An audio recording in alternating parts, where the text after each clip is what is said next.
nitumie fursa hii inshallah kuwakaribisha mashekhe wetu hapa katika mji wetu, mashekhe ambao wamejitoa katika kuhakikisha kwamba kile ambacho Allah alichowaruzuku nao wanakitoa na kufikisha pale ambapo panapohusika, na panapohusika ndio kwenu nyinyi jamii mnayotusikiliza. Ni wajibu wao kufanya hivyo, lakini vile vile ni haki kwenu nyinyi kupata hilo, na ni wajibu kwenu nyinyi kuja kuyatekeleza na kuyafanyia kazi hayo. Sasa hii haji na mambo mengi sana, na tupo katika haji. Tukitaka leo hasa vile vile tuzungumzie habari hii haji kama haji, lakini tuzungumzie haji kama mandhuma tudinia. Tunasema mandhuma tudinia, yani maana yake ni ule mfumo wa kidini, ni mfumo wa kidini. Lakini mfumo huu wa kidini ni kwamba unamuathiri mtu mwanadamu katika yale mwanadamu anayoyahitaji.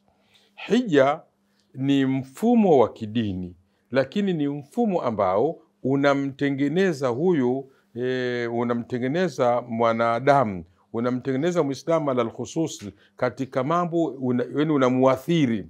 Sasa mwanadamu kuna mambo anahitaji imani, au na imani bora imara. Mwanadamu anahitaji kuwa na takwa na uchamungu uliokamilika. Lakini hapo baadaye mwanadamu anahitaji tazkiyatu nafsi. Ile ni kazi ya ziada ya yeye mwenyewe. Sasa hiyo ni kazi ya ziada ya yeye mwenyewe, sasa kufanya mambo ambayo yatampelekea juhudi yake yeye mwenyewe kuitakasa nafsi yake. Hiyo ni mambo ambayo yanahitajika tuyafahamu katika uweledi wa namna hiyo. Sasa labda nikitanguliza tu hapa katika tunapozungumzia ile haji, athari zake za haji katika imani na takwa. Kwanza Allah akasema katika Qur'an, dhalik suratul Hajj 32, dhalik wa man yu'azzim sha'air Allahi fa innaha min taqwa alqulub. Mashekhe wataeleza hiyo na mfano wake. Dhalik wa man yu'azzim sha'air Allahi fa innaha min taqwa alqulub. Unaona uchamungu haji, athari ya hija katika nini? Katika unapoitekeleza ile na kuadhimisha ile, ina athari ya nini? Ya takwa, na mashekhe wanafahamu hilo. Lakini vile vile katika masala ya uchamungu, Allah vile vile anasema katika Haji 37, la yanala Allaha luhumuha, sawa, wala dimauha walakin yanaluhu taqwa minkum kadhalik sakharaha lakum litukabbiru Allaha ala ma hadakum wa bashiril muhsinin. Aya hizi kuziangalia zinakuonyesha kumbe hija kwenda nayo mle kuna masala ya takwa, kuna masala ya imani na kadhalik.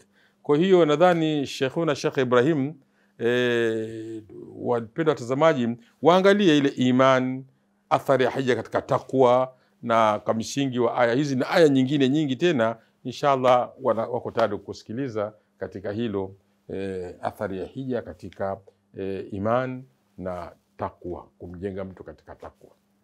Alhamdulillah rabbil alamin, wassalatu wassalamu ala ashrafil anbiya wal mursalin sayyidina Muhammad wa ala alihi wa ashabihi ajma'in, wa ba'd.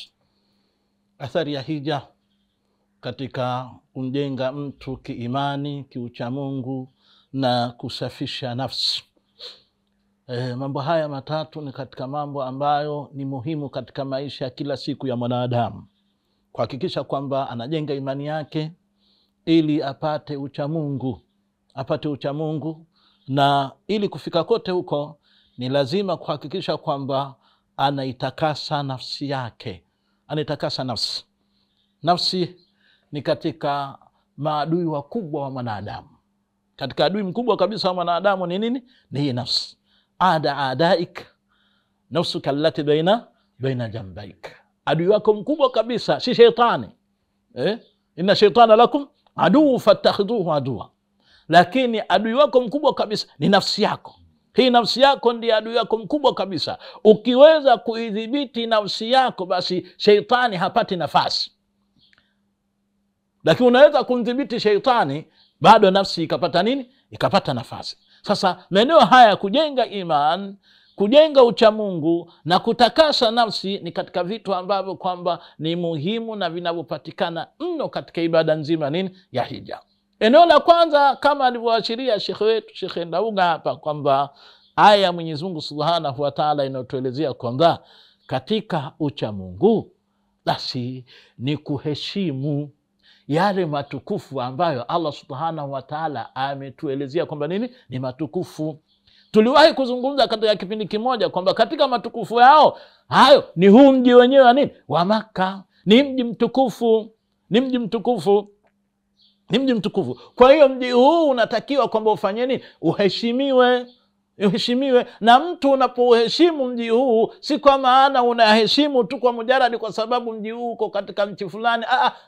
Ni kwa sababu mji huu Allah Subhanahu wa Ta'ala ametaka ufanye nini? Uheshimiwe.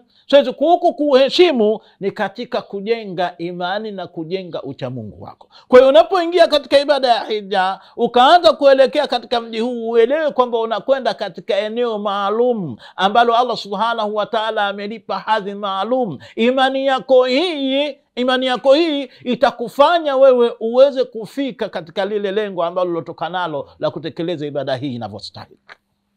Kwa hiyo hili jambo ambalo kwamba, lakini tunapokuja kuangalia vile vile uchamungu tunapokuja kuangalia kwamba ikiwa katika mji huu umetakikana kwamba hata mwiba uliopo katika leo hii, tuangalie mazingira ambayo yapo katika mji wa Maka, watu wanavyoishi katika mji wa Maka. Unamkuta mtu kabisa yupo katika Maka, anaona pengine kifurushi cha mwenzake kimedondoka, basi hafanyi nini? Hasubutu kukichukua. Labda anayekichukua kwa ajili ya kukihifadhi au kukifikisha kwa watu wa vyombo vya usalama ili kifike kwa nani? Kufike kwa mwenyewe. Lakini hasubutu mtu akachukua akaingiza mfukoni. Unaweza ukaweka mzigo wako eneo lolote lile, askari watakwambia tusiweke hapo, weka eneo fulani. Hii ni nini? Ni kwa nini? Kwa sababu ni eneo ambalo lenye heshima na linamjengea mtu nini? Linamjengea mtu ucha Mungu.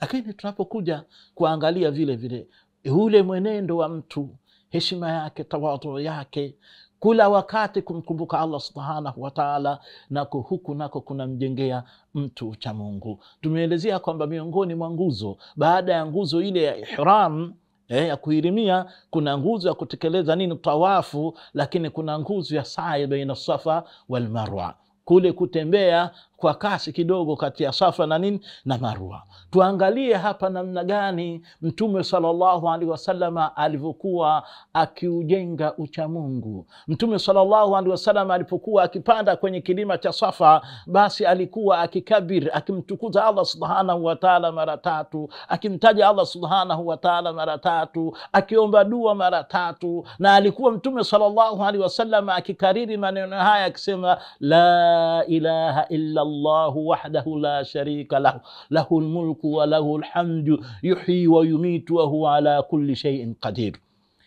Zikiri hii imekuja katika maeneo mbalimbali, na baadhi wakati unaikuta kwamba inakuja katika alfazu tofauti. Katika lafzi iliyokuja kwenye eneo hili kuna hili neno yuhyi wa yumit. Allah Subhanahu wa Ta'ala, pamoja na kwamba hakuna nguzo, hakuna nguvu, hakuna hila isipokuwa za Allah Subhanahu wa Ta'ala, lakini Allah Subhanahu wa Ta'ala ambaye hana mshirika, ni yeye anayestahili kuabudiwa peke yake, ni yeye. Yote haya ni mambo ambayo yanaimarisha imani na tauhidi ya mja na ucha Mungu wa mja. Lakini Allah Subhanahu wa Ta'ala, Mtume sallallahu alaihi wasallam akaongezea vile vile katika kipengele hichi kwamba yuhyi wa yumit. Yeye Allah Subhanahu wa Ta'ala ndiye ambaye humfanya mtu au hukifanya kitu kibaki kuwa hai, au yeye anayendi Allah Subhanahu wa Ta'ala ndiye ambaye hukifanya kitu kwamba kiwe sasa kitoke katika ulimwengu huu na kiingie katika ulimwengu wa umauti. Haya nayo anamjenga mtu. Anapokumbuka kifo mtu, basi kunamzidishia imani yake, na vile vile kunamfanya kwamba mtu huyu vile vile awe katika hali ya ucha Mungu, kwa sababu kadiri mtu anavyokiona kifo ndio kadiri anapopata hofu ya kumwogopa Mwenyezi Mungu Subhanahu wa Ta'ala. Lakini katika siri moja kwamba eneo kama hili Bwana Mtume sallallahu alaihi wasallama alikuwa vile vile akiongezea kwenye dhikri hii akisema kwamba la ilaha illa Allahu wahda anjaza wa'ada wa nasara abda wa hazama al-ahzaba wahda Na maneno haya yana siri kubwa mno, kwamba la ilaha illa Allah wahda, hakuna anayestahiki kuabudiwa isipokuwa Allah. Tena yeye Allah peke yake ndo anastahiki kuabudiwa kwa haki peke yake. Lakini si hivyo tu, anjaza waada, yeye ndiye aliyefanikisha, aliyetengeneza, aliyetekeleza ahadi yake. Ahadi yake ni yeye Allah subhanahu wa ta'ala. Wa nasara abda, na ndiye yeye ambaye amemfanya mja wake apate ushindi. Wa hazama al-ahzaba wahda, na yeye ndiye peke yake ambaye makundi ya maadui waliokuwa na uadui wa Uislamu, yeye peke yake ndiye aliyewashinda. Ukija ukiangalia kwamba Mtume sallallahu alaihi wasallam na masahaba ridwanullahi alayhi walitoa jitihada kubwa mno kuhakikisha kwamba Uislamu unasonga mbele, kukabiliana na maadui wa Kiislamu, lakini yote hayo hayakurudi kwa nani? Hayakurudi kwa wao. Yote hayo yakayarudishwa kwa Mwenyezi Mungu Subhanahu wa Ta'ala. Na hapa ndipo panapopatikana siri ya mtu kuitakasa nafsi yake. Tumuombe Allah Subhanahu wa Ta'ala azijalie nafsi zetu kuwa ni nafsi zilizotakasika, ambazo zinastahiki rehema na fadhila za Allah Subhanahu wa Ta'ala. Na baada ya kusikiza hayo, ndugu zangu watazamaji, tupate mapumziko mafupi, na baada ya mapumziko mafupi inshallah tutaendelea katika mazungumzo yetu mazuri haya ya hija.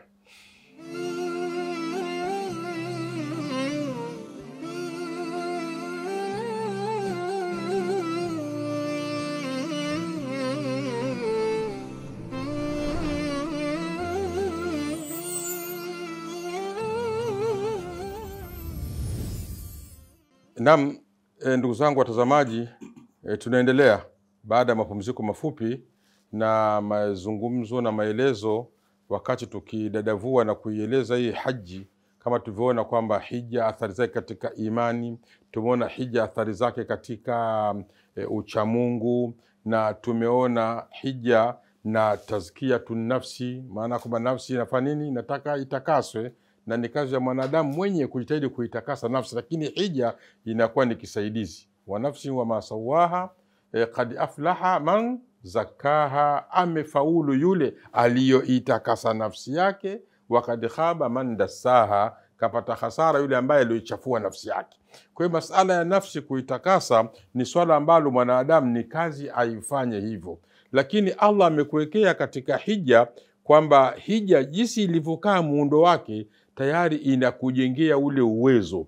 Maki inafanya building capacity, maki inakujengea uwezo wewe wa kuweza kumudu au kufanya mambo ya kujitakasa mwenyewe nafsi yako kwa faida yako wewe mwenyewe. Tumeona haya yamezungumzwa na bado yataendelea kuzungumzwa ili tujifahamu ile hija na umuhimu wake. Lakini vile vile ziada ya yote hayo, vile haji kuna dalili au kuna athari, kuna mambo ya tauba. Kuna masala ya tauba katika mtiririko wa haji. Ukiangalia kuna masala yamekaa katika hali ya tauba, na kuna masala ya ghufrani dhunubi. Tauba na ghufrani dhunubi, toba na kusamehewa madhambi. Yani vitu ambavyo katika hija vimo kama mandhuma dinia. Kuna mambo hayo tena ambayo ni faida, ni benefit anakuja kuzipata mtu huyu, ile tumesema tauba na ghufrani dhunubi. Kwa hiyo nadhani Sheikh Twaha hapa bado watu wataka wafahamu jamani, hii hija na mambo mengi kweli kweli. Tumeona pa imani, tumeona takwa, tumeona tazkiyatu nafsi, lakini bado jamani kuna faida nyingi sana pale. Ndio ukiangalia mtiririko kuna tauba mle ndani. Watu wanapokuwa kuna mambo, kuna tauba zinafanyika, lakini na kuna ahadi za kufurani dhunubi, na inapatikana hiyo kwa ahadi za Allah Subhanahu wa Ta'ala kama jinsi zilivyoelezwa. Kwa hiyo shekhe itabidi waeleze hawa hapa kwenye tazkia, kwenye tauba na ghufrani dhunubi, ili waone watu wahamasike kwamba sasa mwakani tutakuwa tuko wengi sana tutakaohiji baada ya kusikiza faida kama hizi ambazo mwanadamu anazihitaji. Baada ya kuelezea ufardhi, man istataa ilaihi sabila, kwa anayeweza kwenye hilo njia, yani anayeweza zile njia kuliendea jambo hilo. Kitu ambacho hapa nataka kukiongezea kabla ya kujikita kwenye toba na kusamehewa dhambi, baadhi ya Waislamu, na inaonekana ni wengi, ilipotajwa anayeweza au kwa anayeweza. Wapo Waislamu ambao sifa za kwenda hija wanazo, tena wao wenyewe bila kumtuma mtu, lakini hili neno man istataa wameingia wengine, wala hawahusiki nalo. Mtu anakwambia mimi nikipata uwezo nitaenda hija, tayari anayo nyumba yake, anaishi mwenyewe na familia, ana nyumba nyingine iko huko, pengine kampa mtu, bwana wewe hii utalala humu chumba kile, utaniangalizia nyumba yangu. Au pengine kuna ijara pale, kapangisha ile nyumba, na sio moja wala 11. Kuna watu mtu anakuwa na nyumba hata 10 katika miji mikubwa. Nyumba sio vitakataka. Nyumba inaweza kuthaminika hata milioni 35, 40 kwenda juu. Anazo hata 6, 7. Na sio kwamba nyumba hii ikimtoka watoto wanalala nje. Hizo zipo kwa kuendeshea maisha ya kawaida. Na sio kwamba ikiuzwa hiyo moja ndio kuanzia leo watakosa kodi ya nyumba ile, zimebaki nyumba 9, kwa hivyo maisha hayatoenda. Huyu naye anajiingiza katika kundi la wasioweza. Ukimuuliza kwamba Allah amesema bwana man istataa, istitaa gani unataka baada ya kuwa unamiliki nyumba 4, 5? Ukiacha ile ambayo unaishi mwenyewe, stara yako, uwezo. Ale utafsiri Mtume sallallahu alaihi wasallam kuhusiana aya hii, alisema ala, tambueni, jueni, innaha zadu warahila. Istitaa yenyewe hapa ya msingi ni azad, masurufu, warahila, na kipando. Itaongezeka kingine ambacho tunakitaja kwenye sharti, kuweza mtu kuliko hiji, madam afya si mgogoro, na unamiliki masurufu, unamiliki gharama za hicho kipando, wewe kwako hija ni wajibu. Ni wajibu kabisa. Sio lazima iwe hivi tunavyosema.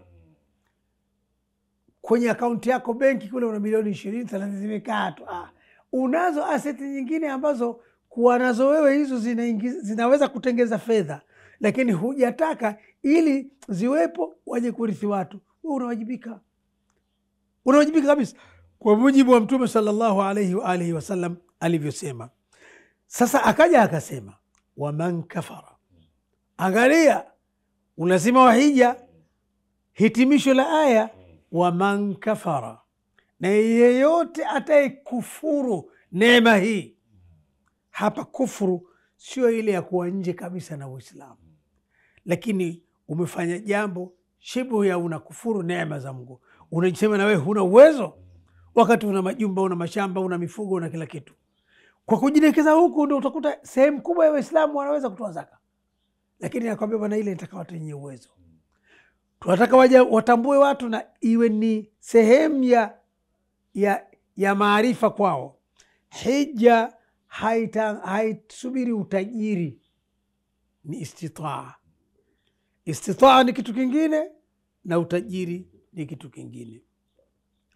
Na atakaye kufuru neema hizi akajifanya naye hawezi, kumbe angetaka uwezo anao, fa inna Allaha ghaniyun anil alamin wa hudan lil alamin. Fa inna Allaha ghaniyun anil alamin. Hana shida na walimwengu, shida ni kwako. Kwenye hija unatakasa imani yako na inapanda, kwa sababu hakuna imani kupanda zaidi ya mtu anapokwenda hija anatumia pesa. Kwa sasa kwetu si chini ya milioni 15 hadi 20. Pesa hizi anazitumia kwenda hija, huku akiamini kwamba hazijapotea, akiamini kwamba yuko atakayemlipa kwa kutekeleza jambo hili. Hapana shaka imani palizi zake ni vitu vya namna hii.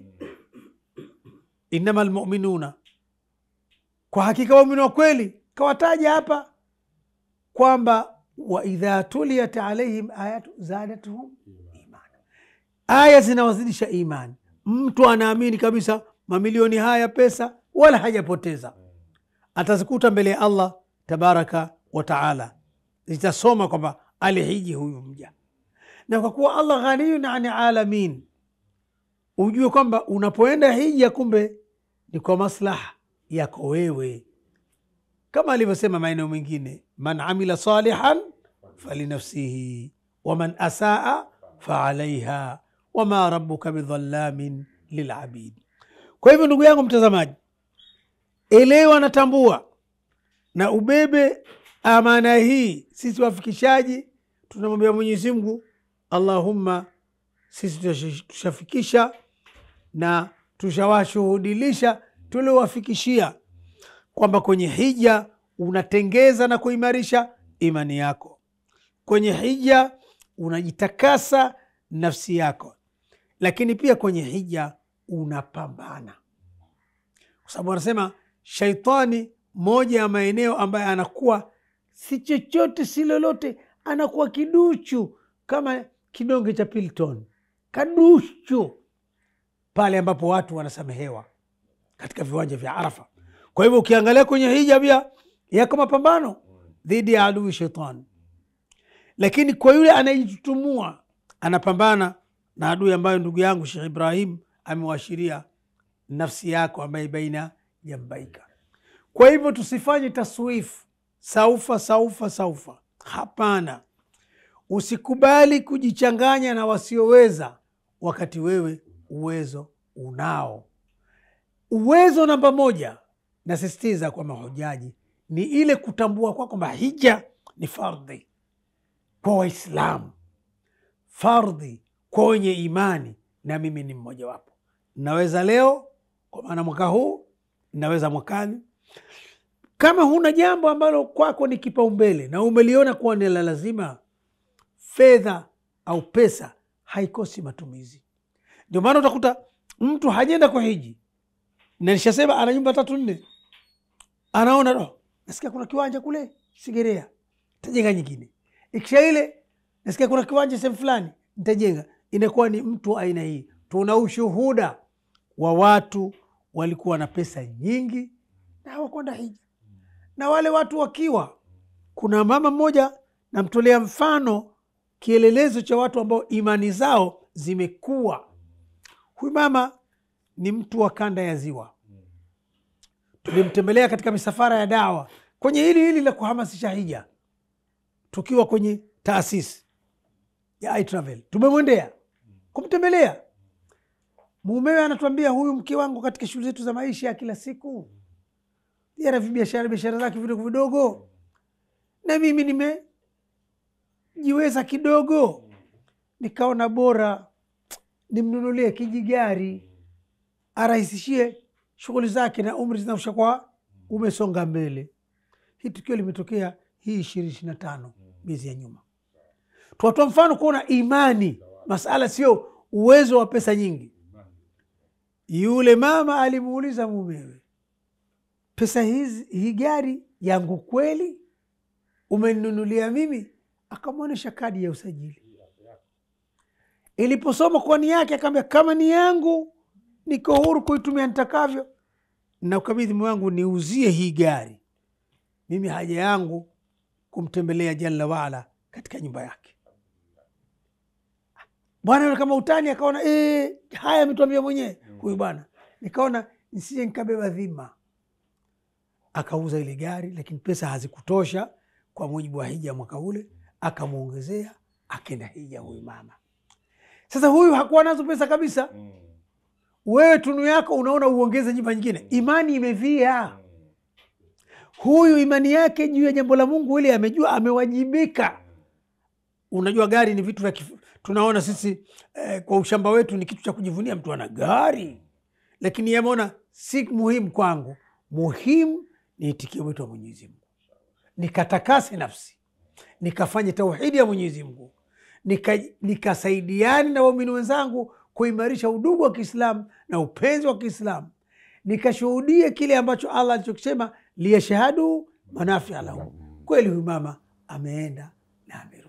Inshallah Kwa hivyo mtazamaji, jipange katika sura hiyo Wewe ukiwa na mambo ya Kiislamu unadhania si yako, ni hatari, na iko siku utaondoka na jina la Kiislamu na jina linaloashiria imani ya Kiislamu, kumbe kule kwenye kompyuta inasomeka vingine. Na tumezoea hayo, na inatisha ndugu yangu, kwamba kujifanya sisi sio walengwa.